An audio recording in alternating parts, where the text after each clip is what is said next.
Bunga ng magandang ugnayan ng kapulisan at komunidad, arestado ang isang 26 anyos na lalaki matapos ang isang operasyon ng Oding Sensuat PNP. Sa matagumpay na anti-illegal drug operation, nakumpiska ang mahigit 1 milyong piso na ipinagbabawal na gamot sa Barangay Poblacion 3, Cotabato City. Nakibalita dyan si Patrolwoman Judy Ann Alibo.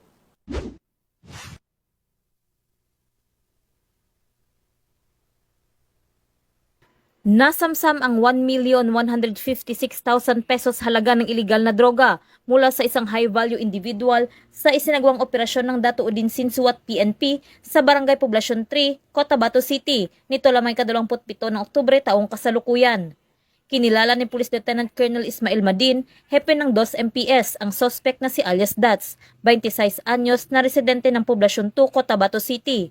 Naging matagumpay ang pagkakaresto sa suspect dahil sa pinagsanib puwersa ng mga operatiba ng Cotabato City PNP at Maguindanao del Norte PPO.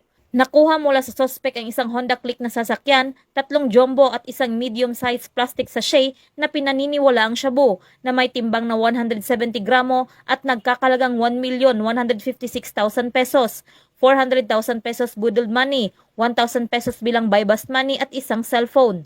Napag-alaman din, nakakalaya lamang ng suspect matapos masakote ng Region 12 matapos mahulihan rin ng mga iligal na droga.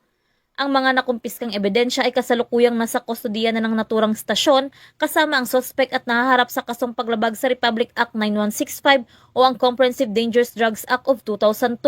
Ang tagumpay ng operasyong ito ay bilang bahagi ng pinaigting na kampanya ng PNP laban sa iligal na droga, partikular sa pagtutok sa mga target na personalidad na sangkot sa mga iligal na aktibidad upang mapanatilang isang ligtas at mapayapang Bangsamoro. Mula rito sa riyon ng Bangsamoro, ako ang inyong PNN correspondent, Patrolwoman Judy Ann Alibo, alagad ng batas, taga-taguyod ng Balitang Pulis.